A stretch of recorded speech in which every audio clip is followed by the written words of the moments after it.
Será que o ex-presidente Jair Bolsonaro pode fazer um acordo de colaboração premiada, delação premiada, junto ao Supremo Tribunal Federal e à Polícia Federal, nesse caso que envolve a tentativa de golpe de Estado? Será que uma vez que ele foi indiciado, ele ou mesmo os outros investigados podem se valer do acordo de colaboração premiada e como isso beneficiaria, se é que pode beneficiar? Bom, eu quero abordar com você justamente esse assunto, porque nós já sabemos que nessa investigação, conforme as várias notícias que nós já vimos, bom, o Cid, que era o Mauro Cid, que era o ajudante de ordens do ex-presidente Jair Bolsonaro, fez um acordo de colaboração premiada.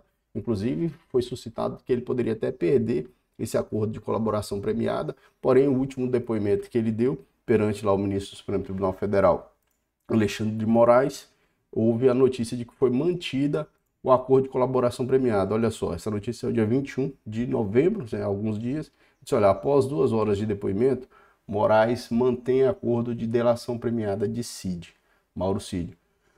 Olha o textinho aqui pequenininho, não sei se você consegue ver, olha. Havia a possibilidade de que o ex-ajudante de ordens de Jair Bolsonaro deixasse a sede do STF preso, como ocorreu em março. Bom, o que acontece? A delação premiada, a colaboração premiada, antigamente isso era chamado de acordo de brandura ou acordo de doçura, é um instituto que está previsto na legislação, então encontra supedano legislativo, e ele estabelece uma situação em que o investigado pode se beneficiar, o investigador, o réu pode se beneficiar a partir do momento que ele confesse e informe, entregue algumas informações que sejam relevantes para a investigação, para o processo, para o deslinde da causa.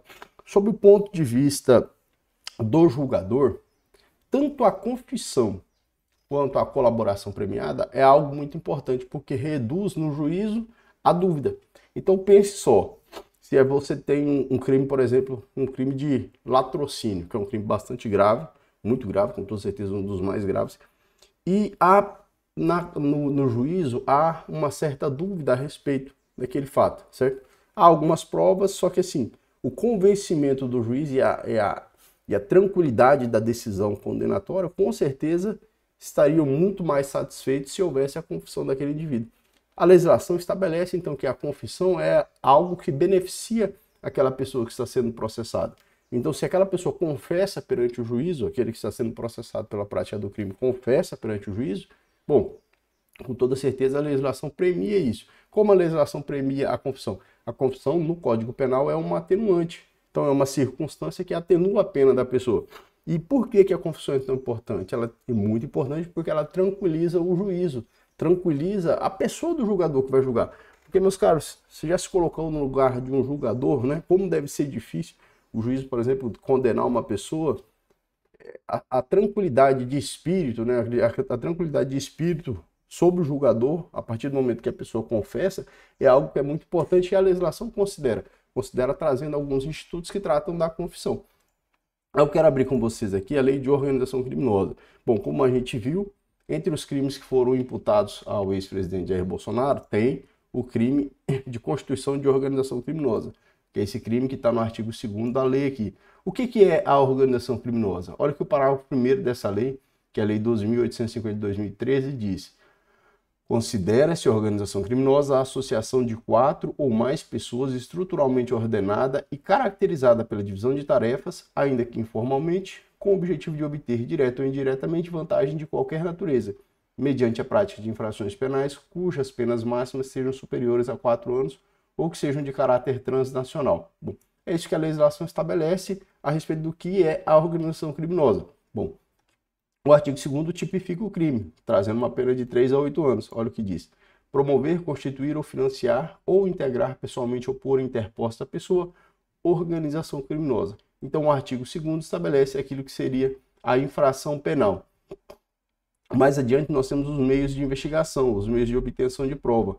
Aí diz no artigo 3º, olha, em qualquer fase da persecução penal, serão admitidos, sem prejuízo de outros já previstos em lei, os seguintes meios de obtenção de prova. Aí o primeiro, colaboração premiada. Então está aqui, o Instituto está previsto na legislação e nós vamos verificar como isso poderia beneficiar o ex-presidente Jair Bolsonaro ou qualquer outro investigado, né? Porque se o Mauro Cid fez a colaboração, também é possível que outros investigados façam, claro, tem um momento para que seja feito.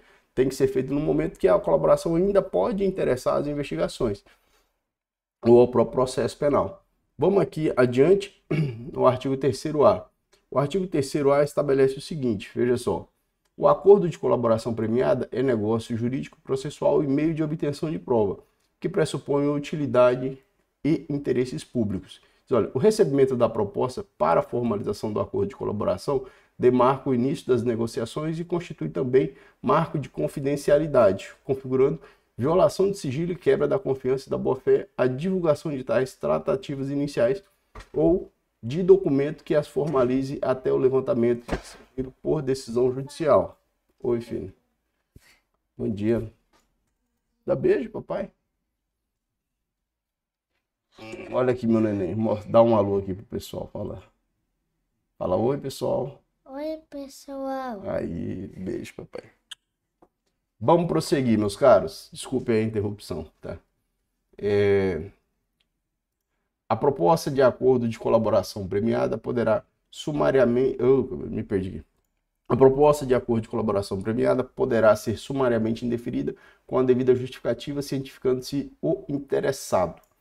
Caso não haja indeferimento sumário, as partes deverão firmar o termo de confidencialidade para prosseguimento das tratativas, o que vinculará os órgãos envolvidos na negociação e impedirá o indeferimento posterior sem justa causa. Continuamos, ó. O recebimento da proposta de colaboração premiada para análise ou o termo de confidencialidade não implica, por si só, a suspensão da investigação, ressalvado acordo em contrário quanto à propositura de medidas processuais penais, cautelares e assecuratórias, bem como medidas processuais civis admitidas pela legislação processual civil em vigor. Continua, o acordo de colaboração premiada poderá ser precedido de instrução, quando houver necessidade de identificação ou complementação do seu objeto, dos fatos narrados, sua definição jurídica, relevância, utilidade e interesse público. Os termos de recebimento da proposta de colaboração e de confidencialidade serão elaborados pelo celebrante e assinados por ele, pelo colaborador e pelo advogado ou defensor público com poderes específicos.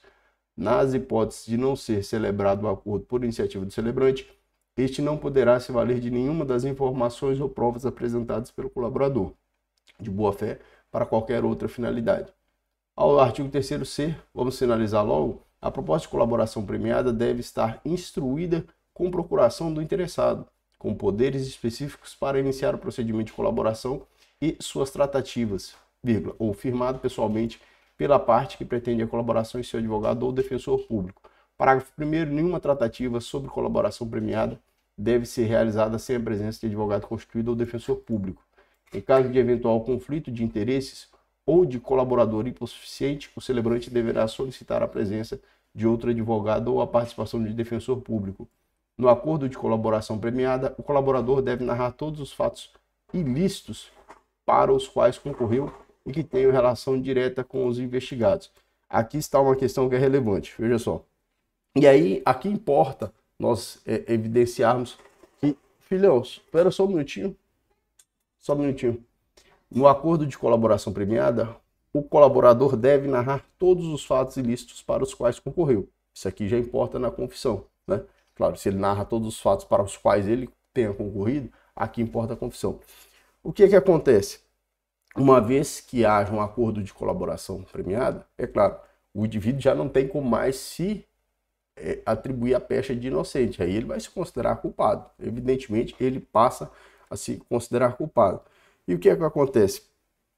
Não somente o ex-presidente Jair Bolsonaro, como vários outros que foram que estão sendo investigados, dos 37 que foram indiciados, qualquer um deles ainda pode fazer o acordo de colaboração premiada, porque ainda tenho certeza, ainda há relevância para a colaboração, ainda há relevância, né? Tenho certeza que o juiz não iria rejeitar uma possibilidade de um acordo de colaboração premiada, porque ainda há pontos a serem esclarecidos e ainda é aquela coisa que eu digo, a satisfação da consciência do juízo, né? Uma vez que haja o oferecimento a propositura do acordo de colaboração premiada, o juízo se satisfaz na medida em que fica confortável para a condenação, já que aquela pessoa está confessando e também entrega os demais. É claro, as questões que envolvem colaboração premiada despertam também uma discussão a respeito da lealdade, né? Então, claro, no seio de pessoas que praticaram fatos criminosos,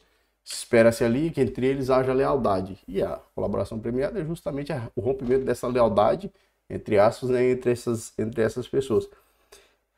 No meio comum, né? No meio comum, ó, como a gente vê se tratando da criminalidade, o cara que faz faz a colaboração, ele é o caguete, né? Ele é o X9, ele é o crocodilo. Bom, o que você pensa a respeito da colaboração premiada? Você acha que pode haver algum tipo de acordo de colaboração premiada entre o ex-presidente Jair Bolsonaro e o juiz ou outras pessoas podem fazer esse acordo de colaboração premiada? Eu sei que tem muita gente que está analisando isso de forma muito cética, mas é importante a gente olhar com base na legislação, até porque é a legislação que estabelece o procedimento e o processo pelo qual o ex-presidente e outras pessoas serão processadas, então não tem como a gente fugir da legislação. A legislação estabelece a possibilidade de colaboração premiada, portanto, é algo a se observar, tá bom? Deixe seu like, inscreva-se no canal, vou deixar aqui o link da notícia, do que a gente citou e da lei de organização criminosa. Se você tiver interesse, abre lá e pode estar lendo. Valeu, forte abraço e até o próximo.